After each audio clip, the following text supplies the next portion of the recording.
Welcome back to the channel. Today I'm going to be discussing Gaza, an inquest into its martyrdom by Norman Finkelstein. And this was a very tough read.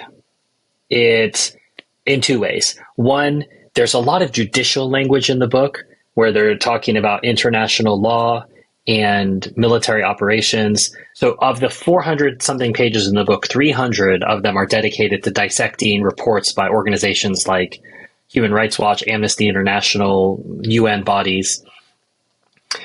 And the other 100 pages are also still difficult reading.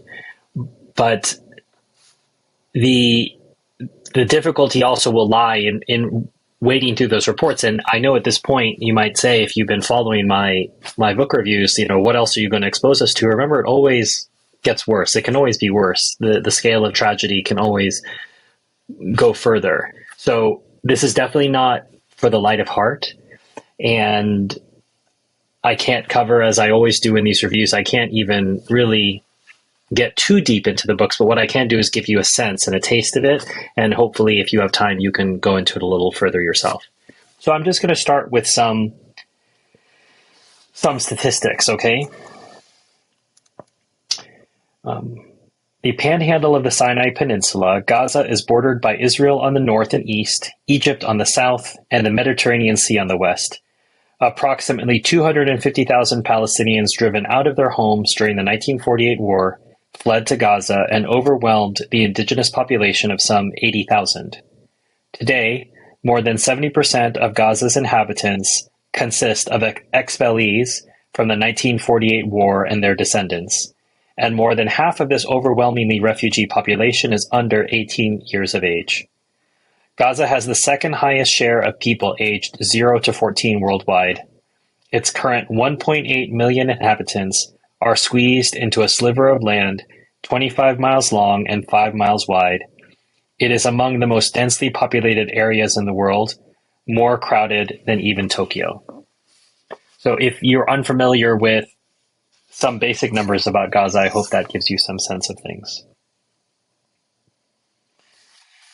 The 2008 annual report of B'Tselem, the Israeli Information Center for Human Rights in the Occupied Territories, it's an Israeli human rights organization, documented that between the 1st of January and the 26th of December 2008, Israeli security forces killed 455 Palestinians, of whom at least 175 were civilians, while Palestinians killed 31 Israelis, of whom 21 were civilians.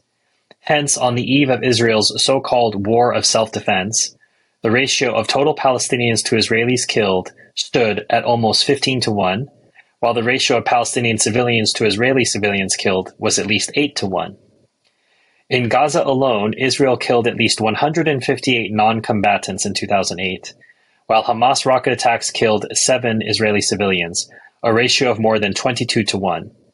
Israel deplored the detention by Hamas of 1 Israeli combatant captured in 2006, yet Israel detained some 8,000 Palestinian political prisoners, including 60 women and 390 children, of whom 548 were held in administrative detention without charge or trial, 42 of them for more than 2 years.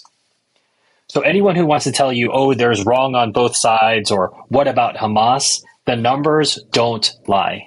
There is no comparison. Whatever you want to accuse Hamas of doing, Israel has done it far worse for far longer to far more people. That's just the reality of things.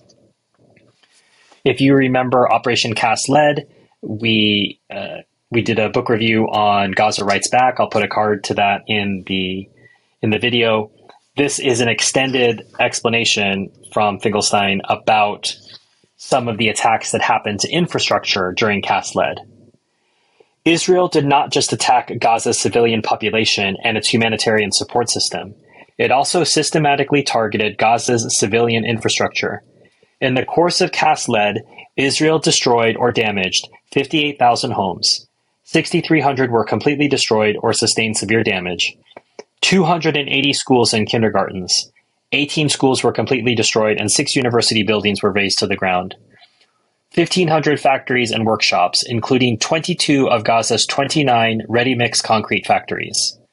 Several buildings housing Palestinian and foreign media, 2 journalists were killed while working, 4 others were also killed. Electrical, water, and sewage installations. More than 1 million Gazans were left without power during the invasion, and 500,000 were cut off from running water. 190 greenhouse complexes, 80% of agricultural crops, and nearly 1/5 of cultivated land. The Israeli brief nonetheless contended that Israel took every precaution not to damage civilian objects. Indeed, who can doubt that the IDF carefully checked and cross-checked targets to make sure they were being used for combat or terrorist activities, when, according to the Goldstone report, it launched an intentional and precise attack, destroying the only one of Gaza's 3 flour mills still operating. The report concluded that the only purpose of this attack was to put an end to the production of flour in the Gaza Strip and destroy the local capacity to produce flour. Who can doubt that the IDF clearly discriminated between military and civilian targets when it systematically and deliberately flattened a large chicken farm that supplied 10% of the Gaza egg market? The Goldstone report concluded that this constituted a deliberate act of wanton destruction not justified by any military necessity. The United Nations Development Program reported that over 4,000 cattle, sheep, and goats, and more than 1 million birds and chickens, broilers and egg layers, were killed during Operation Cast Lead, with evidence of livestock being the direct target of Israeli machine guns.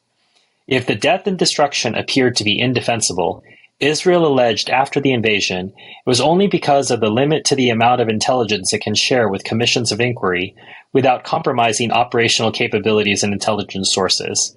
In other words, if the world only knew what was in those chickens. Finkelstein's being pretty funny there. The total direct cost of the damage to Gaza's civilian infrastructure during Cast Lead was estimated at 660 to 900 million, while total losses from the destruction and disruption of economic life were put at 3 to 3.5 billion. Some 600,000 tons of rubble were left behind after Israel's mega display of military might, according to one IDF general staff officer. Eager for round 2, a member of Israel's regional council adjoining Gaza exhorted the military that next time they should just flatten Gaza into a parking lot. Destroy them. So, is there any commentary really necessary on that?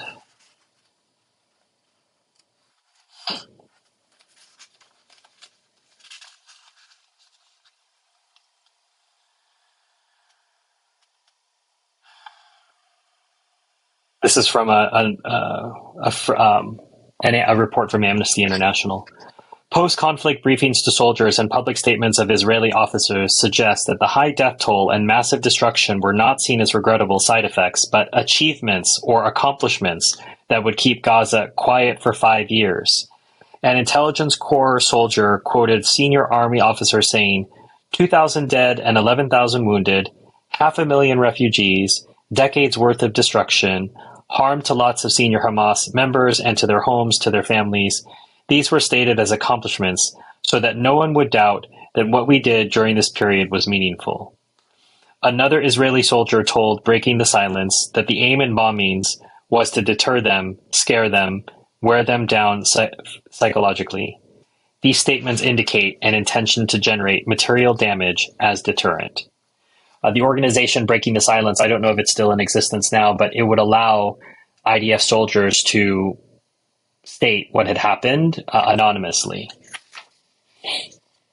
So what are some stated Israeli practices? We've talked before about some of these. So the first one I'm going to talk about, the Dahiya doctrine, which was articulated many, many years ago.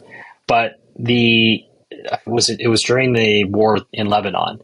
But the idea was we're going to respond with completely disproportional force. We will yield disproportionate power against every village from which shots are fired on Israel and cause immense damage and destruction.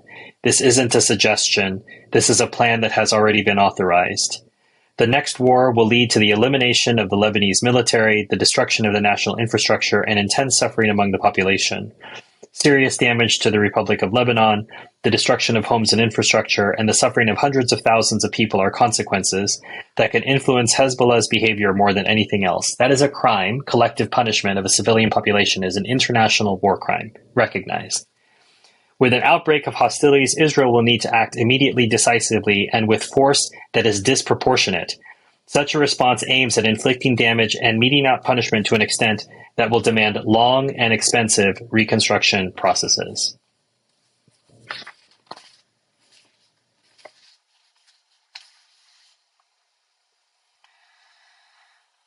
If Israel sought to restore its deterrence capacity, it couldn't attain this end by inflicting a military defeat, because Hamas was manifestly not a military power.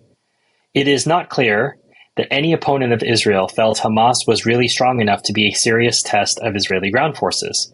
Consequently, Israel could reinstate the region's fear of it only by demonstrating the amount of sheer devastation it was prepared to inflict. It had to make its enemies feel like it was, quote, crazy, and was ready to cause wreckage on a scale that is unpredictable and heedless of world opinion. In other words, and contradicting Israel's official pretense that the use of force in Gaza was proportional and discriminate, the IDF deliberately escalated the level of destruction to a degree that was disproportional and indiscriminate, even insane. In less guarded moments, Israeli officials acknowledged the real objective of Cast-Led. As the invasion wound down, Foreign Minister Livni, this is Zippy Livni, complete war criminal, declared that it had restored Israel's deterrence. Hamas now understands that when you fire on Israel citizens, it responds by going wild, and this is a good thing. The day after the ceasefire went into effect, she bragged that Israel demonstrated real hooliganism during the course of the recent operation, which I demanded. Later, Livni declared that she was proud of her decisions during the Gaza invasion and would repeat every one of them because they were meant to restore Israel's deterrence and did restore Israel's deterrence.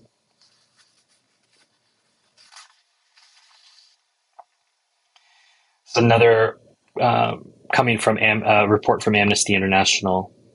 The attacks that caused the greatest number of fatalities and injuries were carried out with long-range, high-precision munitions fired from combat aircraft, helicopters and drones, or from tanks stationed up to several kilometers away, often against pre-selected targets, a process that would normally require approval from up the chain of command. The victims of these attacks were not caught in the crossfire of battles between Palestinian militants and Israeli forces, nor were they shielding militants or other legitimate targets. Many were killed when their homes were bombed while they slept. Others were going about their daily activities in their homes, sitting in their yard, hanging the laundry on the roof when they were targeted in airstrikes or tank shelling. Children were studying or playing in their bedrooms or on the roof or outside their homes when they were struck by missiles or tank shells.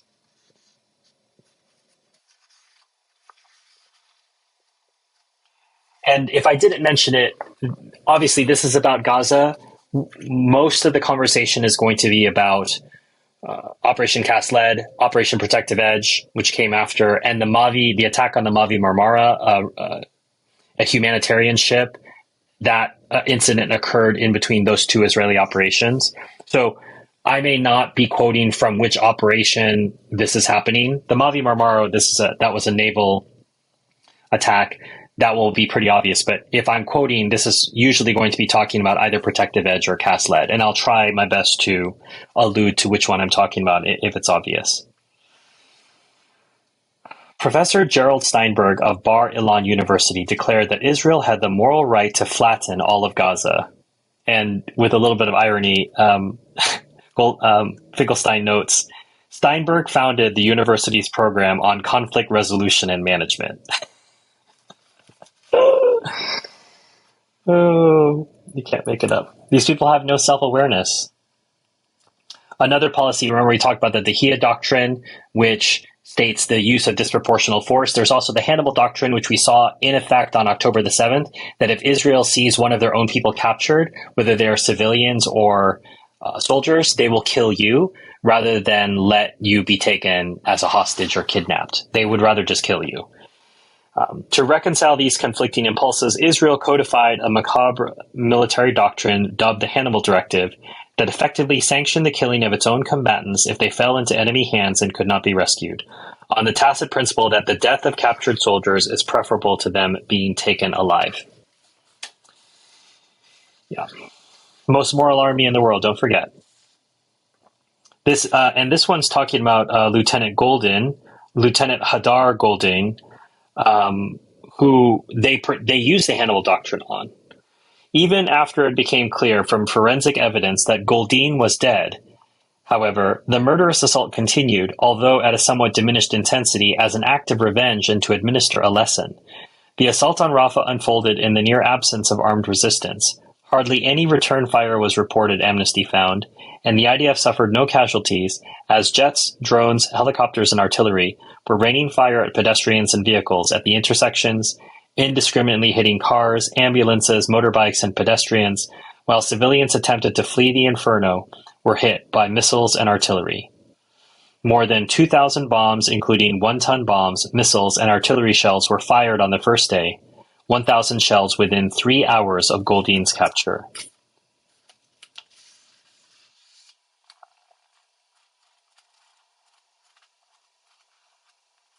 If you want to talk about denial among the Israelis, author Elie Wiesel said, "I can't believe that Israeli soldiers murdered people or shot people. It just can't be." So total denial that Israeli soldiers could ever commit any wrong by a very famous author. But what does the IDF have to say? Why don't we read what the soldiers on the ground, not Elie Wiesel, who's never fired a shot in anger in her life, has to say? We're going to war. This is during CASLED. We're going to war, a company commander told his soldiers before the attack. I want aggressiveness. If there's someone suspicious on the upper floor of a house, we'll shell it. If we have suspicions about a house, we'll take it down. There will be no hesitation. A combatant remembered a meeting with his brigade commander and others, where the rules of engagement were essentially conveyed as, if you see any signs of movement at all, you shoot. Other soldiers recalled, if the deputy battalion commander thought a house looked suspect, we'd blow it away. If the infantrymen didn't like the looks of that house, we'd shoot. If you face an area that is hidden by a building, you take down the building. Questions such as, who lives in that building, are not asked. As for rules of engagement, the Army's working assumption was that the whole area would be devoid of civilians. Anyone there, as far as the Army was concerned, was to be killed. And I'm reading through all of these, but these are all either listed as unidentified soldier, soldier recalling his brigade commander's order, member of a reconnaissance company, Golani brigade fighter. So I'm just going through that. I'm not stopping to read, but these are all different exact quotes from IDF soldiers. We were told any sign of danger, open up with massive fire. We shot at anything that moved. Despite the fact that no one fired on us, the firing and demolitions continued incessantly. Essentially, a person only needed to be in a problematic location in circumstances that can broadly be seen as suspicious for him to be incriminated and, in effect, sentenced to death.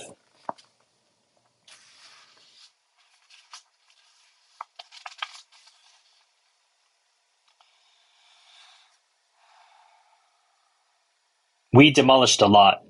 There were people who had been in Gaza for 2 days constantly demolishing one house after the other, and we're talking about a whole battalion. One night they saw a terrorist, and he disappeared, so they decided he'd gone into a tunnel, so they brought a D9 bulldozer and razed the whole orchard. The amount of destruction there was incredible. You drive around those neighborhoods and you can't identify a thing. Not one stone left standing over another. You see plenty of fields, hothouses, orchards, everything devastated, totally ruined. It's terrible. It's surreal.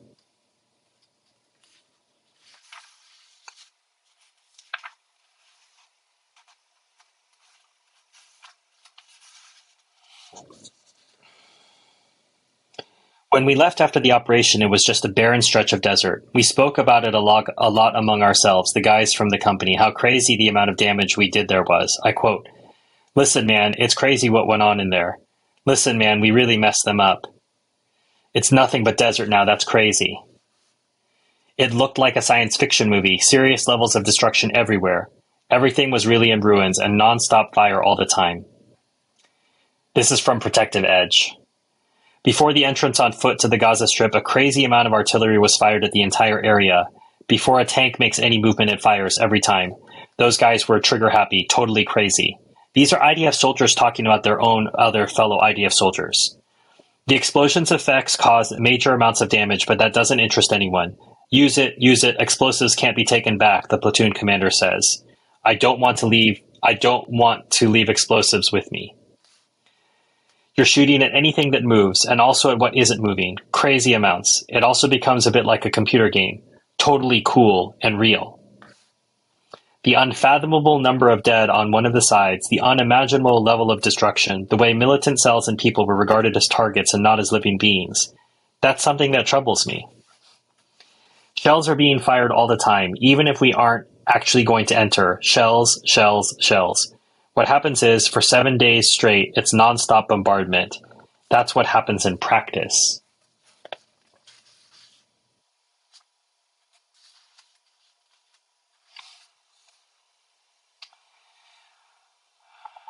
The last testimony, number 111 in the Breaking the Silence collection, provided insight into the society that nurtured the, quote, most moral army in the world.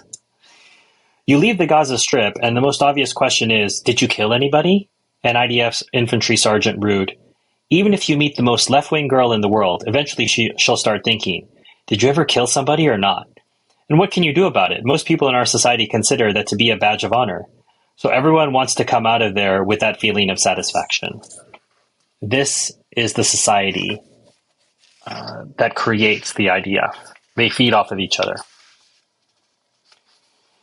This is also a selection of testimonies from the IDF for Protective Edge. There was constant talk about how much we fired, how much we hit, who missed. There were people who fired 20 shells per day. It's simple. Whoever feels like shooting more, shoots more. Most guys shot more, dozens of shells per day throughout the operation. Multiply that by 11 tanks in the company. I don't know how they pulled it off. The D9 operators didn't rest for a second, nonstop as if they were playing in a sandbox, driving back and forth, raising another house, another street, and at some point there was no trace left of that street. Day and night, 24/7, they went back and forth, gathering up mounds, making embankments, flattening house after house. There was no threat and it was quiet, and then suddenly there's this command on a two-way radio. Guys, everyone form a row facing the neighborhood of Al-Buhaij. I remember it, all the tanks were standing in a row, and I personally asked my commander, what are we firing at? He told me, pick whatever you feel like. And later, during talks with the other guys, each one basically chose his own target, and the commander called it on the two-way radio, good morning, Al-Buhaij. We are carrying out a good morning, Al-Buhaij, guys. That was the quote, and everyone fired shells wherever they wanted to, obviously. Nobody had opened fire at us, not before, not after, not during. When asked, like, what are you shooting at? At scattered areas near the houses, all those agricultural areas near the houses. Before a tank makes any movement, it fires every time. Those guys were trigger happy, totally crazy. Those were their orders, I'm certain of it. There's no chance anybody would just go around shooting like that. The brigade's conception was, we'll fire without worrying about it, and then we'll see what happens.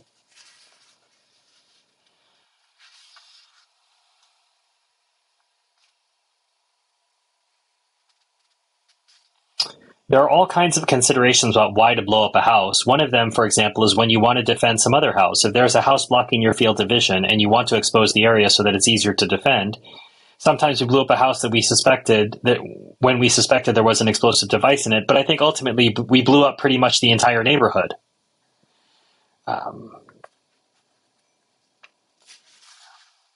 Okay. So now I'm going to read from some reports done by NGOs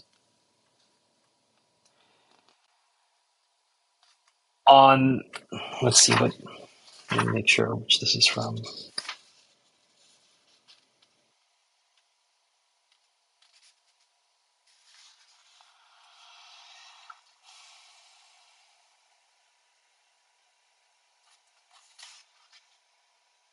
This is on Protective Edge. Sorry, I just want to make sure I'm reading about the right operation. On the 1st of August, a bomb was dropped on a home, killing 15 of the 19 family members present, including 10 children.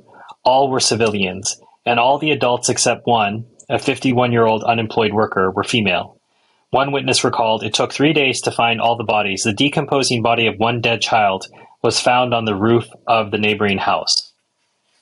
Amnesty International's comment on this report was, Amnesty International has been unable to verify any potential target or reason for the attack.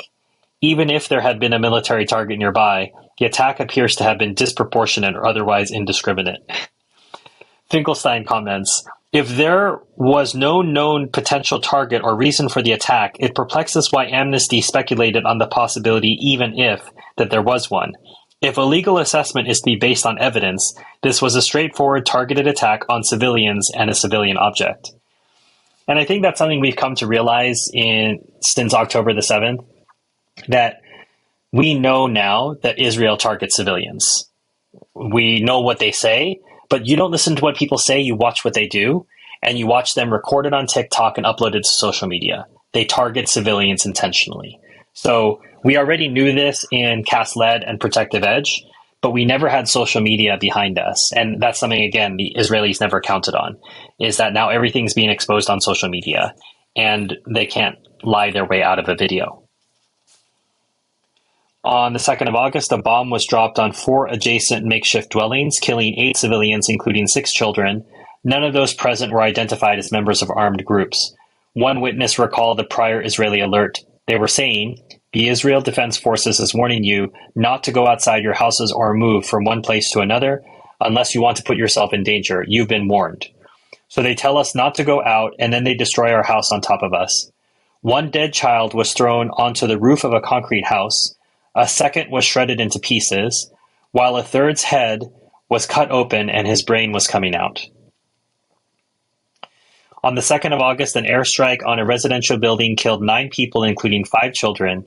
One witness recalled that the blast blew her daughter-in-law 17 meters from the blast site, and we found parts of her scattered on the neighbors' rooftops.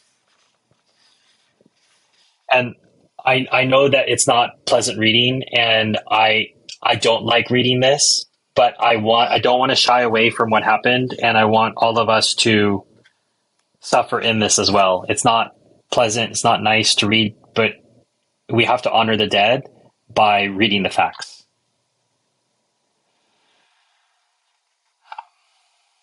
Two survivors of such attacks, airstrikes, recalled these scenes. "I found the decapitated bodies of my uncle and daughter. My cousin was alive, but died on the way to the hospital. Another cousin's body was found sliced in 2. We had 10 corpses in the first ambulances. No other survivors were found. After having removed the cement, I identified my cousin Dina's body. What I witnessed was horrible. She was 9 months pregnant, and she had come from her home to her parents' house to have her baby. We could not imagine that she had passed away. Her stomach was ripped open, and the unborn baby was lying there with the skull shattered. We kept searching for other corpses and found my uncle's wife. We had great difficulty removing all the pieces of cement from her body. I had a close look at the bodies. Only the upper part of my 9-year-old daughter's body was left. My son Mohammed had his intestines coming out. My 16-year-old cousin had lost his 2 legs. My son Mustafa, who was 5 meters away from me, had received shrapnel that almost completely severed his neck. My 16-year-old nephew lost both his legs and arms. He asked for my help. I just really wanted him to die quickly. I didn't want him to go through so much suffering. There was also my 1-year-old daughter who was in her mother's arms. We found her body on a tree. I myself lost my left arm." You're not going to hear this from the mainstream media. So Norman has done the work for us, and people need to hear.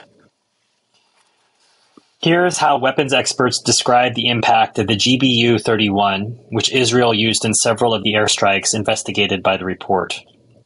The explosion creates a shock wave, exerting thousands of pounds of pressure per square inch, PSI.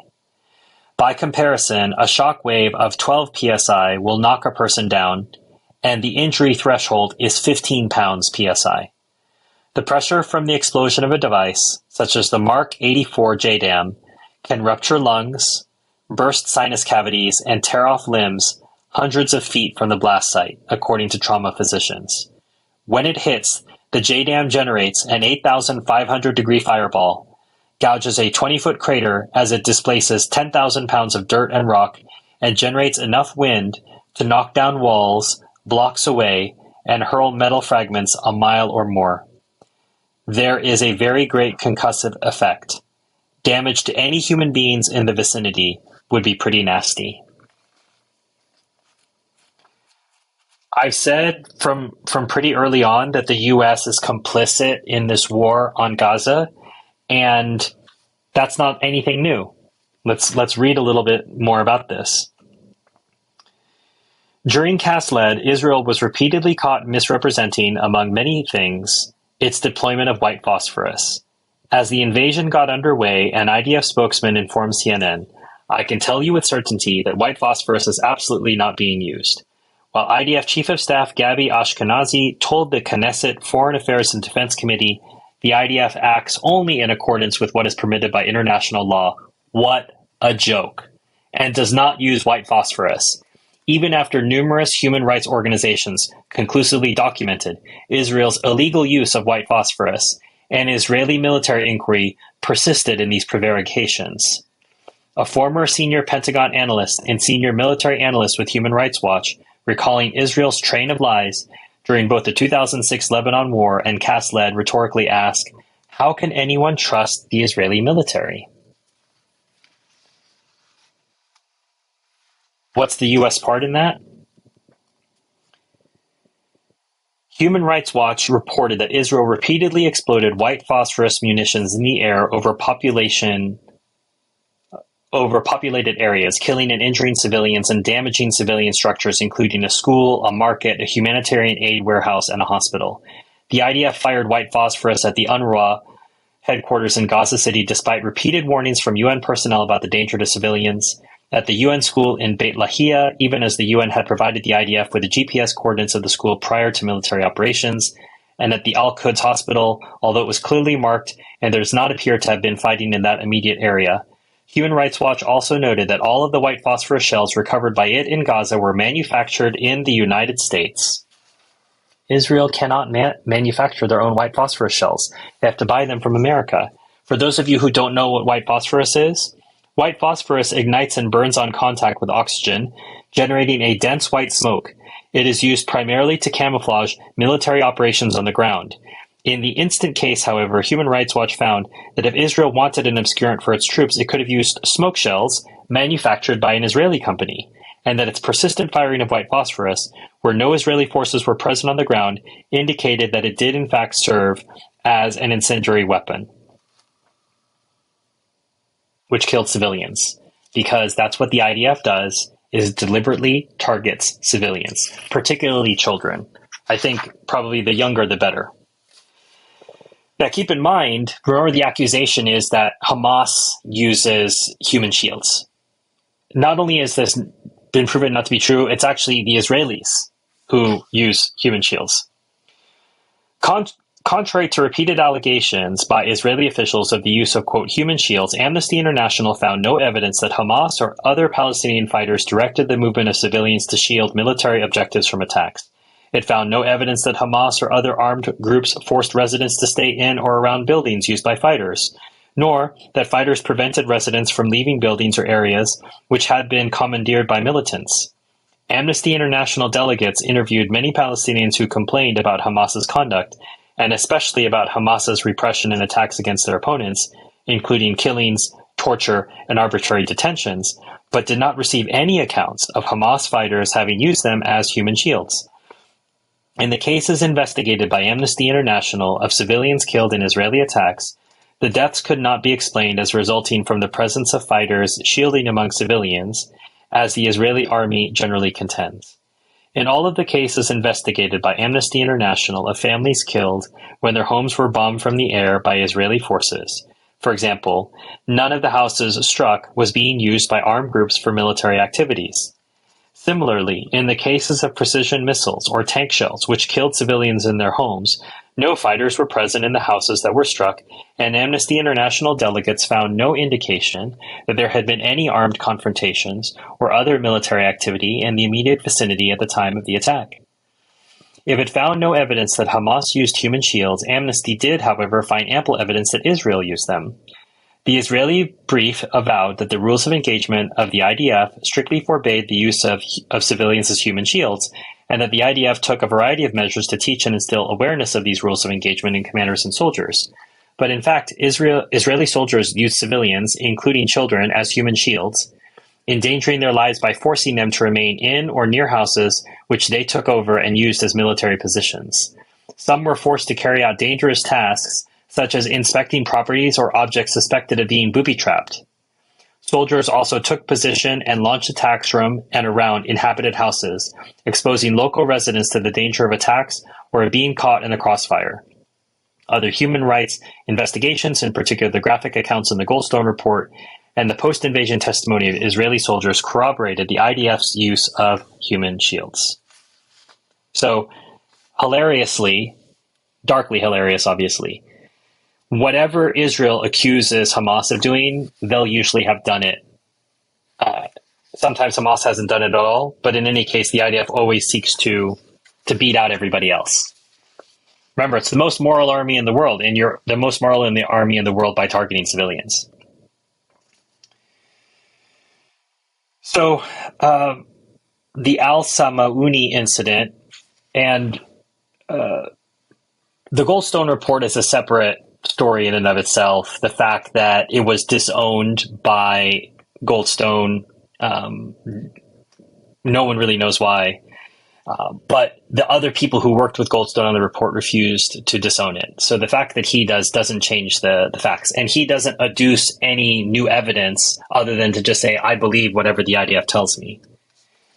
So here's what Goldstone said in January of 2011. The single most serious incident reported in the Goldstone Report was the bombing of the home of the Al-Samouni family. On January the 4th, 2009, members of the Givati Brigade of the IDF decided to take over the house of Saleh al-Samouni as part of the IDF ground operation. They ordered its occupants to relocate to the home of Wa'el al-Samouni. It was located about 35 yards away and within sight of the Israeli soldiers. In the result, there were over 100 members of the family gathered in the single-story home of Wa'el al-Samouni. Early on the cold wintry morning of 5 January, several male members of the al-Samouni family went outside to gather firewood. They were in clear sight of the Israeli troops. As the men returned with the firewood, projectiles fired from helicopter gunships killed or injured them. Immediately after that, further projectiles hit the house. 21 members of the family were killed, some of them young children and women. 19 were injured. Of those injured, another 8 subsequently died from their injuries. This evidence led the fact-finding mission to conclude that, as a probability, the attack on the al-Samouni family constituted a deliberate attack on civilians. The crucial consideration was that the men, women, and children were known by the Israeli troops to be civilians and were ordered by them to relocate to a house that was in the vicinity of their command post. Members of the al-Samouni family had regarded the presence of the IDF as a guarantee of their safety. At the end of October 2010, almost 22 months after the incident, to the credit of the Israeli military police, they announced that they were investigating whether the airstrike against the al-Samouni home was authorized by a senior Givati brigade commander who had been warned of the danger to civilians. At about the same time, there were reports that the attack followed upon the receipt of photographs by the Israeli military from a drone showing what was incorrectly interpreted to be a group of men carrying rocket launchers towards a house. The order was given to bomb the men and the building. According to these reports, the photograph received from the drone was not of high quality and in fact showed the men carrying firewood to the al-Samouni home. The results of this military police investigation are as yet unknown.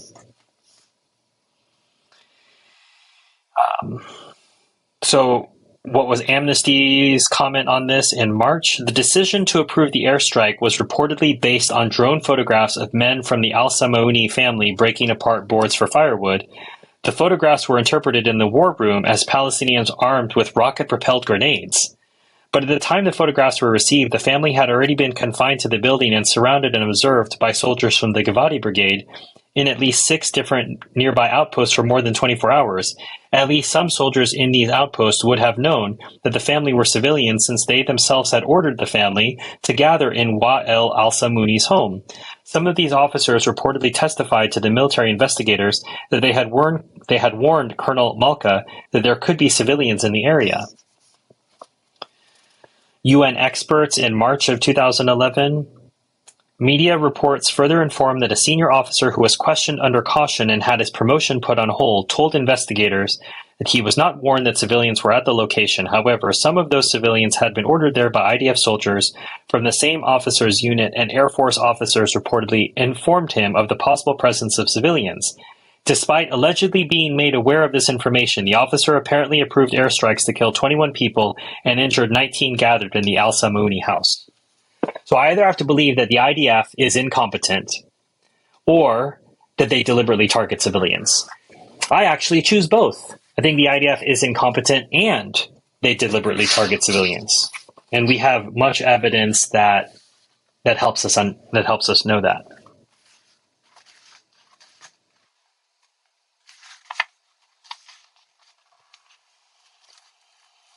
And this is also for Protective Edge, and these are individual situations that happen inside Protective Edge. This is the village of Khuza'a.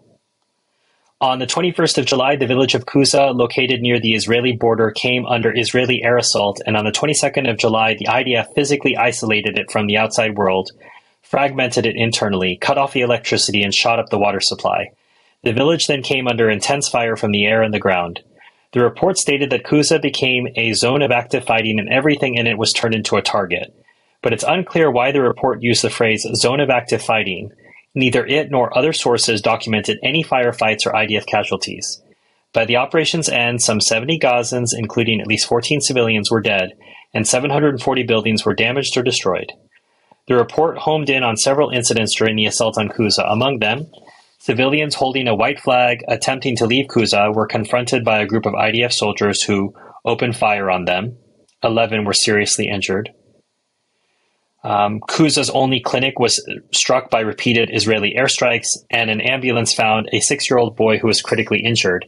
He was taken to an IDF checkpoint in order to be transferred to the closest ambulance. The ambulance was kept waiting for at least 20 minutes in spite of the evident seriousness of the victim's injuries and his being a child. The boy died. A family fled in a state of complete panic, leaving behind one of the family members, a woman aged about 70, in a wheelchair. When a family member returned home a few days later, he found her dead body. She had a bullet mark in her head and blood on her face. The doctor who later examined the body stated that she had been shot from close range from a distance of about 2 meters. 70-year-old grandma shot in the head.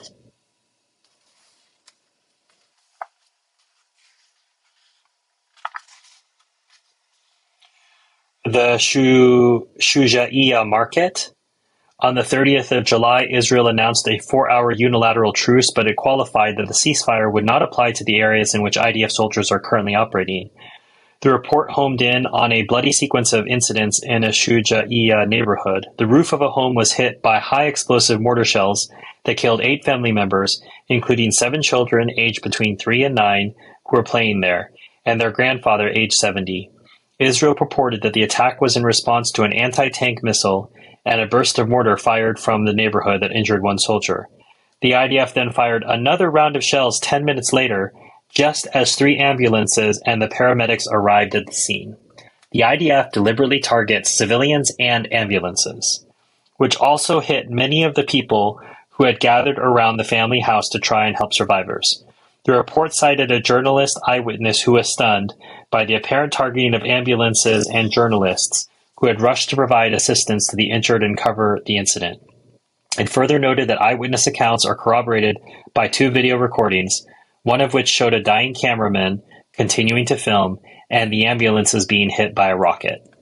The report found, as a result of the second round of shelling, 23 persons were killed, including 3 journalists, 1 paramedic, and 2 firemen. In addition, 178 others were injured, among them 33 children, 14 women, 1 journalist, and 1 paramedic. 4 are reported to have died as a result of the injuries they sustained in this attack.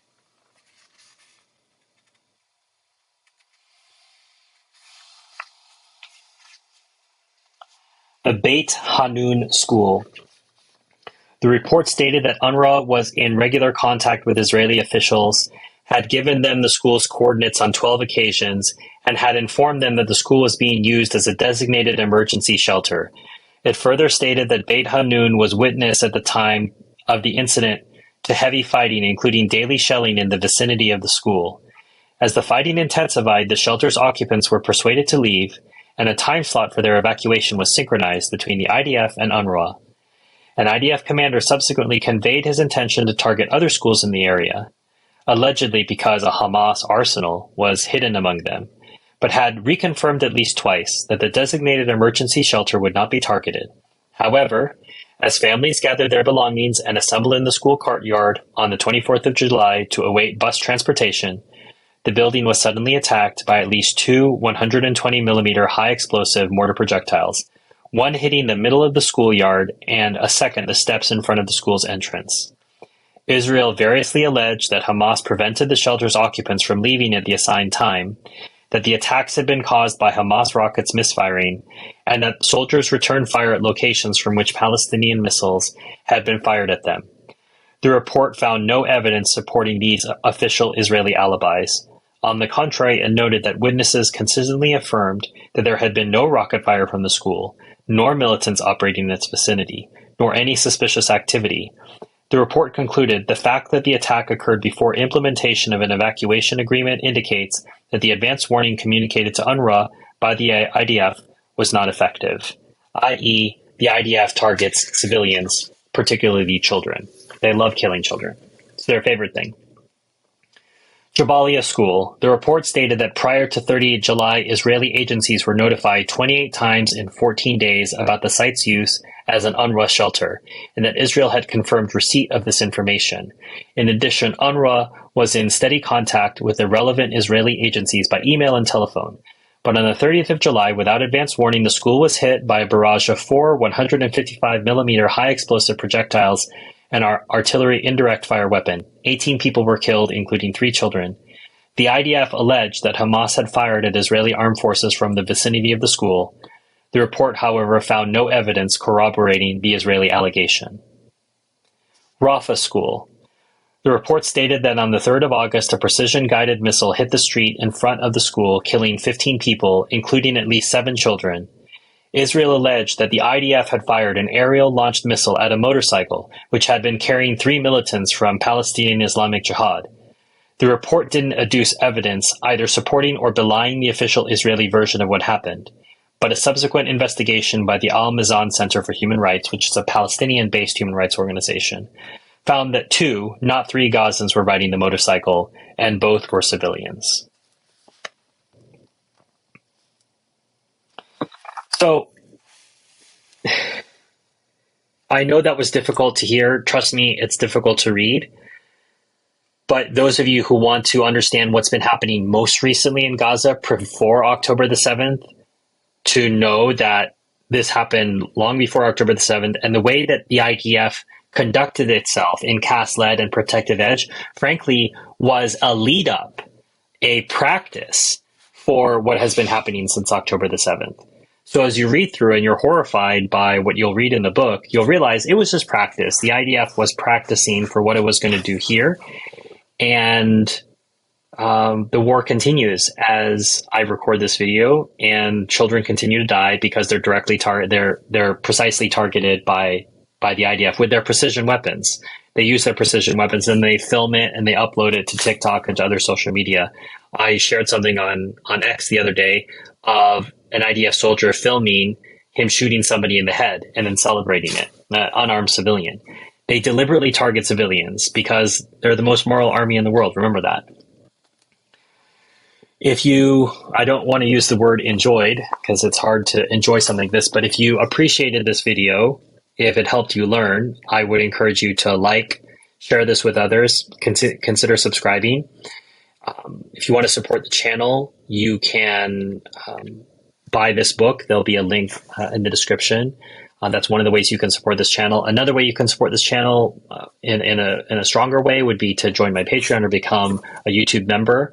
You'll get early releases of videos like this one, as well as have the opportunity to talk to me about some of the videos, some of the behind the scenes, if you want to call it that, what I'm learning, different book lists that I can recommend.